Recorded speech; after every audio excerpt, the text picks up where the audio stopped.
Welcome back, I'm Michael, and we're going to be getting right back into some more Reddit stories. If you enjoy the video, make sure to leave a like and subscribe. Now, without further ado, let's begin. This story was created by a user named Reasonably Rich Chiga. It was posted in the Pro Revenge subreddit and is titled, "Greedy Stepmom Stole My Inheritance and My House, so I nuked her career and life. By Felicia." Sorry for the grammar. English is my second language after Chinese. My mom died giving birth to me, so I never knew her. She looks pretty in pictures. Dad says she was a good woman, and I believe him. He was a good dad and raised me by himself with the help of my aunt until I was 11.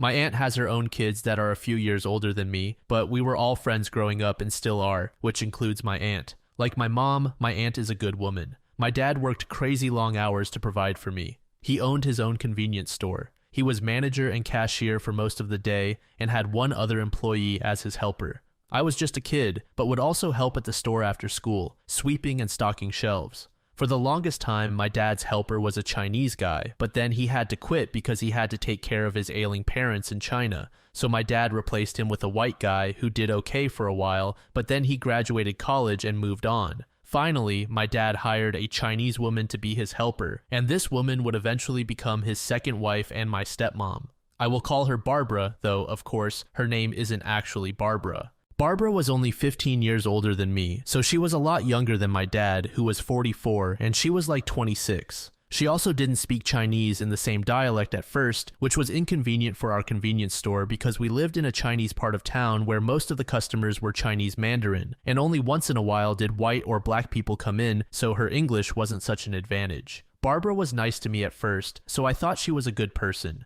I was not yet 12 when they got married, and she moved into our house. From what I know about her, her family is quite wealthy in China, and they paid for a nice wedding, and they all came to America for it. My dad was the sort of guy never to let anyone pay his way though, so he kept on working like a maniac every day. Once they got married, Barbara changed, at least toward me. She was no longer big sis, like she tried to portray herself when she and my dad were dating, where she treated me as a peer, but now she was super strict and controlling. She no longer let me help out around the shop like before. It's not like Cinderella where the mom would force the kid to do all this work, but she did tend to isolate me from my father. Over the next few years, she convinced my dad to sponsor all sorts of her relatives and friends to come over from China to live in America. He would set these people up with businesses because even though my dad wasn't rich, he was very bright and knew how to make money. They would open little restaurants, dry cleaners, cell phone repair shops, things like that. Pretty much all the little foreign mom and pop shops you see in any small town, my dad helped make those things, except the owners were Chinese guys. When I was 17, my dad developed lung cancer due to smoking heavily ever since he was 13. He died only 2 years later at only 52. When I was a kid, I always had in mind to one day take over my dad's store when he retired. Now that I was 19, I was still too young to sell liquor, but I thought surely Barbara will let me work in the store now that my dad was gone. No such luck. She had one of her adult cousins take over the store, and the guy hired only his own friends and family to work in it. So the store my dad built from nothing was no longer part of my life. Barbara also had my dad fix his will so that she got almost all of his money, which again, although he wasn't Bill Gates rich, was several hundreds of thousands of dollars. I didn't really care about the money.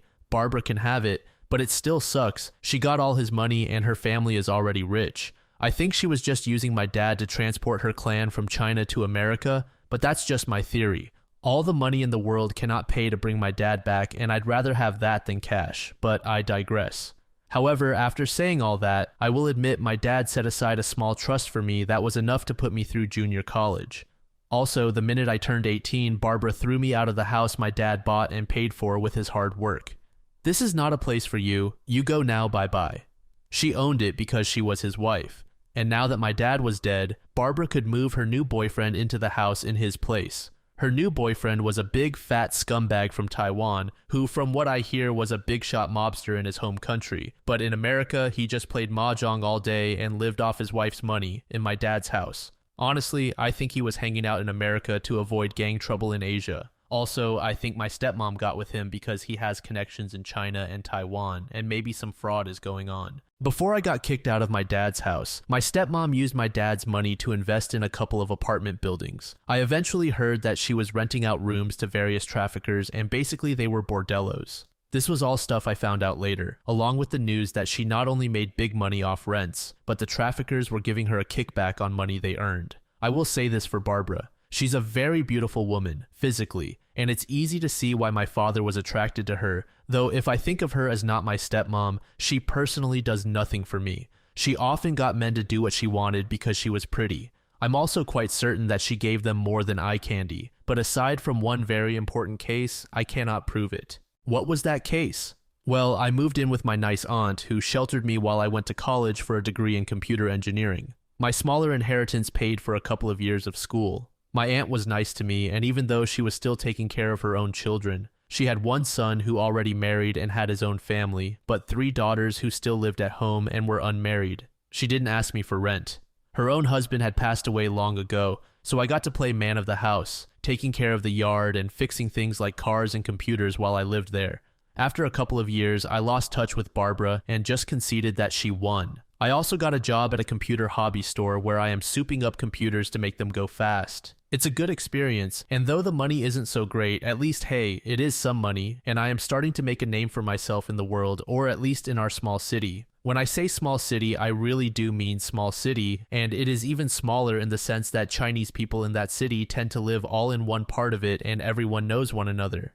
Eventually, I meet my own girlfriend Kay, who is much the same age as me and going to school to be a nurse. After Kay and I are dating a few months, I start to meet her family. She knows about my living situation, that I live with my aunt, and that I have a mean stepmom who threw me out of my dad's house. But I never said Barbara's real name before. So I met Kay's family, and she has an older brother, Mike, who is about 26. Mike is Chinese like all of us, but he is very heavily tattooed, and he had spent some time in prison because he was a banger as a teenager and did time until he was in his early 20s. He worked for a landscaping company cutting grass and all that. He is what we call in our neighborhood a cowboy, but I don't know how accurately that translates in English to what I am trying to say he is. Well, anyway, after coming to Kay's house and seeing him around a couple of times, Mike overhears me answer one of Kay's questions about my stepmom, and Barbara's name comes up. Mike is saying, "Oh, excuse me, May. Hey, OP, did you say X? In my neighborhood, everyone calls their little sister May." So I say, "Yeah, that's my stepmom."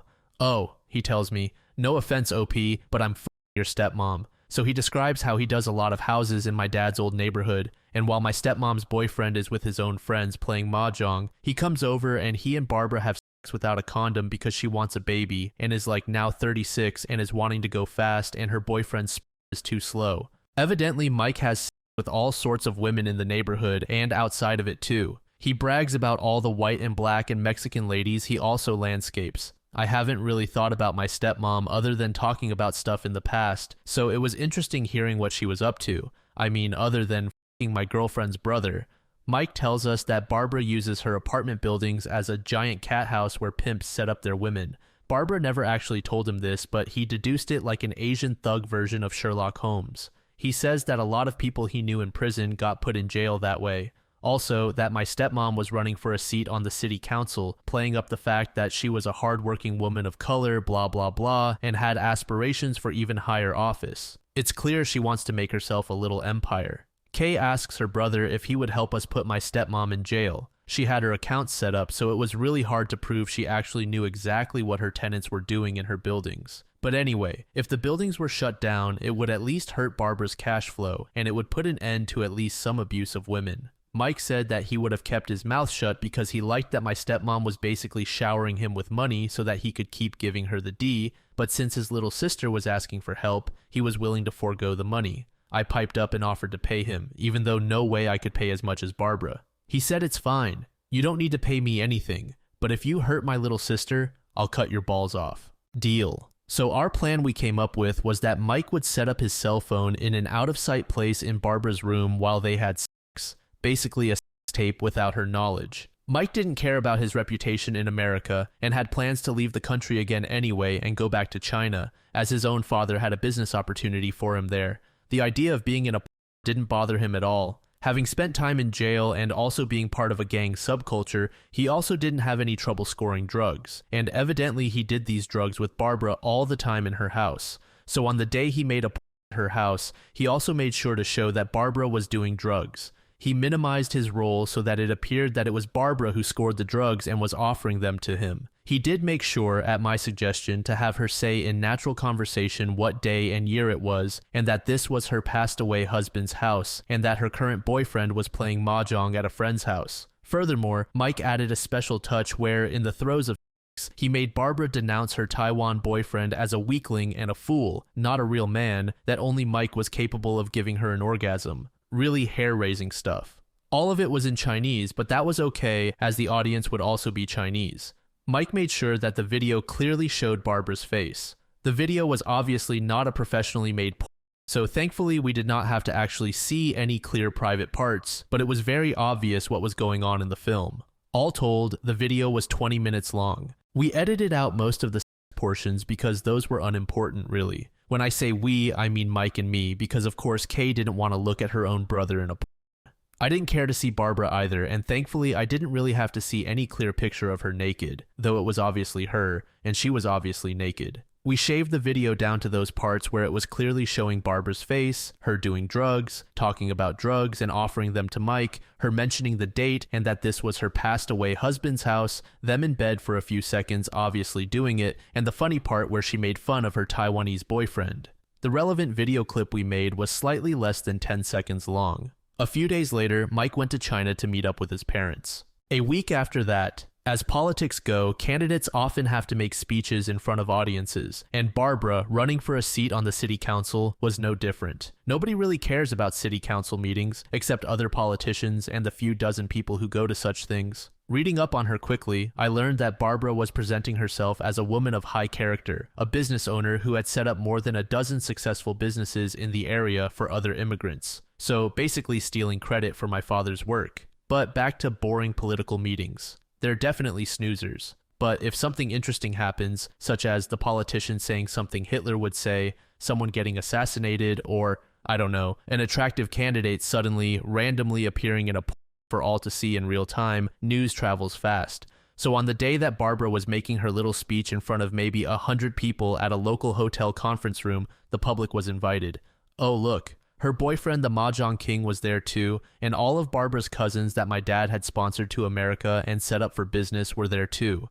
Nobody took notice of the young guy in dark sunglasses and beanie sitting in the front row holding a backpack. Even more so because the room was darkened except for the stage. Barbara was going to be the fourth speaker out of maybe 6. While the first speaker made his speech, I silently slid a Bose Bluetooth speaker out of my backpack and put it near the stage. Such a speaker is about 20 inches tall, 8 inches in diameter, and when set to maximum can be quite loud. I tested it at home to make sure. Yep, it would do. As I predicted, the level of excitement of the first 3 speakers was about as entertaining as listening to Jessica Simpson try to rap. So it was really a trial to wait for Barbara's turn. So she finally gets on stage and talks about being a good family woman and so on. I pull out my smartphone and use its projector app along with a homemade projector box I built at work so that it could make a nice big image on the close behind wall. 10 seconds of Barbara telling us where she was, what date it was, how delicious ecstasy is, and what a cuck her boyfriend is. Thanks, Bose speaker. The audience is so stunned I have time to loop the video and play it again. Barbara is standing there with her mouth open, eyes wide. Someone in the crowd yells out in Chinese, "Hey, that's Mike!" Everyone knows Mike, especially a lot of the ladies. Just as the crowd is starting to reach a crescendo, I grab my speaker and projector box, stuff them into the backpack, and slip out a side door where Kay is waiting with her car running. Before I made this getaway, I made sure to shout out, "This is not a place for you, Barbara. You go now. Bye." I then went to Kay's house and we were so happy we got engaged. By that weekend, I was packed up and moving with Kay to stay with her uncle, who lived in a big house near my new school where I am now finishing my degree. Kay is now a full RN. She brings in most of the money, but soon I'll play a bigger role too. From what my aunt tells me, Barbara and her boyfriend broke up, and by broke up, I mean she fled the city because he literally wants to kill her. She lost her bid for city council, obviously. Thanks to an anonymous tip, her bordello apartments were also shut down. Because of Barbara's shame, lots of her relatives who owned businesses thanks to my dad lost customers, and a few have already gone out of business. The rest are failing fast. My dad's old house fell into foreclosure, and now a nice white family lives there. They're the only white people on the block, so Godspeed, round eyes. Barbara's GIF made the rounds on tons of people's Facebooks before it got deleted because of community guidelines. Mike shared this trailer all over the internet to people he knows, and in our neighborhood, everyone knows one another. Since it was only a few seconds, lots of people also posted it to their Instagram before it got deleted. Barbara's life is pretty much nuked. The full-length version got posted to various pay sites, but it hasn't leaked to any free streaming services. This is according to Mike. Never misses an opportunity to make some cash. Hey Dad, I forgive you for not leaving me that much other than showing me how to be strong and to stand up for myself. That was the best inheritance of all. See you in heaven unless this stunt makes me bound for hell instead. Love, OP. This next post was made in the AITAH subreddit by a user named Visible Yesterday. I, 56F, have been married to my wife Angela, 56F, for a year, and we're planning our first anniversary celebration with a trip overseas. I was very excited to spend this time with my wife, but unfortunately, my ex-husband Dan's recent hospitalization is putting a damper on my plans. Backstory. I met Dan in college and we got married shortly after graduating when we found out that I was pregnant. At the time, it felt like the right thing to do, but looking back, it was a bad idea. I resented having to put my career aspirations on hold in order to be the full-time caregiver, and Dan resented having to be the main financial provider. However, this did not stop him from constantly bringing it up whenever I asked him to help with the kids or the home. He also never defended me when his mother would stop by unannounced, and the household wasn't up to the Queen's standard. I felt so exhausted and trapped, and if it weren't for my kids Junior 34M, Sarah 32F, Michelle 29F, and Mike 29M, I would have left years ago. Unfortunately, Dan did not have the same values as me and blindsided me with divorce papers. It was a rough process, but after the first year of our divorce being finalized, I got my groove back, and within the next 4 years, I was able to get a nice apartment and a good career. Present day. A couple of weeks ago, Dan was rushed to the hospital, and while the doctors were able to save him, his health took a turn for the worse. His wife is now essentially working to provide for their kids, while her parents watch them to save on daycare. I learned all of this through my children as I do not care to have any direct contact with Dan, but almost every time I talk to them, they always bring up how stressed and tired they are over having to look after their father. I thought I was just being a sympathetic ear, but a couple of days ago my children came together to confront me about my lack of willingness to offer assistance to their father, and as their mother I should want to care for him to make their own lives easier. My children know that while I have a full-time job, I can make up my own hours, and they want me to come into his house at least twice a week to make sure he's clean and fed or pay for a nurse to come do it. I refuse, stating that Dan and I have been divorced for years and that their stepmom can handle that. That's when they told me that she didn't care about their dad like they do and is most likely hoping for him to pass so she can collect on his insurance policy as the legal wife. My daughter Sarah then began to cry and asked me if I cared whether or not she had a dad anymore, while Junior and Mike thought that I was being bitter. Michelle asked me to put them first and that I can reschedule my anniversary trip with Angela. My former in-laws are also calling me to say that I need to do this and that I'd be a horrible mom. User Candyland Canada said NTA. It's genuinely sad how little your children and former in-laws care about your happiness. It must have been very difficult for you to hear those selfish words from your own kids. It raises the question as to whether anyone ever took your part during the marriage or its dissolution. Dan is not your problem. His wife and their children are not your problem. Your kids are all fully functioning adults who need to put on their big girl, big boy panties and deal with this situation on their own. Go with Angela. Perhaps the time together will help you to heal from the hurt caused by the insensitive and demanding people back home. At the very least, it will reinforce that you made the right choice by starting a new life with her. User, Keep It Quiet, said, I can't believe how they are trying to guilt you into doing this. You are NTA. Put your existing marriage and yourself first. Dan is your ex, and he burned any goodwill when he decided to divorce you. Let his current wife deal with him. Hold fast against the pressure and enjoy your time away with Angela. User, Dr. Seagull said, NTA. You have literally no legal or moral obligation to provide care for this man. He is not a part of your life anymore. Your paths diverged the moment he handed you divorce papers. You have both moved on and remarried. It sucks for your children that they might be losing a parent, but giving them any more than emotional support and a shoulder isn't your responsibility. Also, no one mentions here how Dan would feel about you coming back into his life to take care of him. It might not be something he even wants. His side of the family should be doing more to help, not expecting you to step up for them.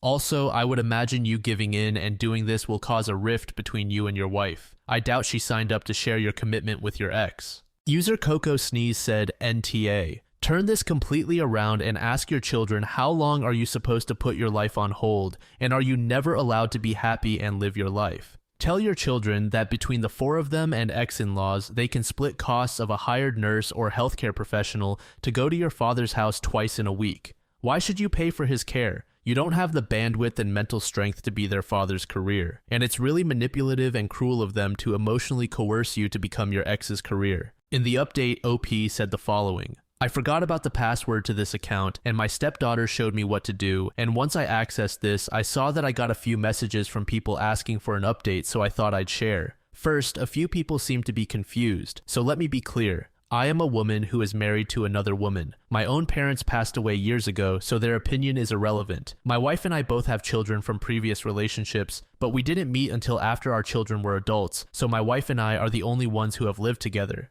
Now on to what almost everyone else cares about the most. I went on a cruise. It was great, and my wife and I had a really great time. My children were predictably unhappy, and I'm sure that my temporary blocking of them didn't make it better. Most of my children kept calling and telling me that I was a selfish and awful woman for choosing to go on the vacation instead of being there for the family, but I reminded them that their father divorced me and therefore my obligations to him ended. If it were any of them that had a medical need, I would cancel without question, but I would not for their father. I thought I could leave it at that, but because they kept calling and texting the first 3 days of the trip, that's when I decided to block. Unfortunately, my ex's health took a turn for the worse, and he had to go back to the hospital, and his lack of proper care triggered an investigation. I didn't know any of this until I unblocked my kids the day I got back, and some of them blamed me. I've come to the conclusion that they're all just mad at the situation and I'm a convenient villain. I've accepted this because I can understand the fear and anger of facing the idea of losing a parent that you love.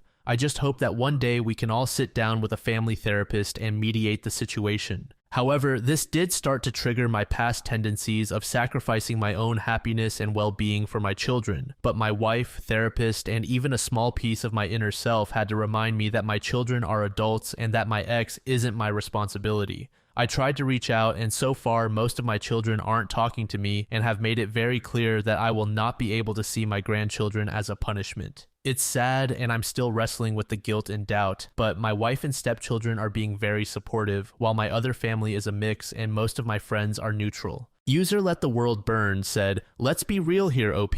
Your friends aren't neutral. They think you should have stepped up for your ex, not because of any past familial obligation, but because you are a woman, and as a woman, you shouldn't let people suffer that way." Which is total BS, by the way. You are divorced and now married to someone else. That someone else is 1000% your priority now, not the ex. And as for your children withholding the grandkids, let them. Sometimes you gotta take the collateral even when you aren't the one causing the damage. Just remember when your kids want something from you.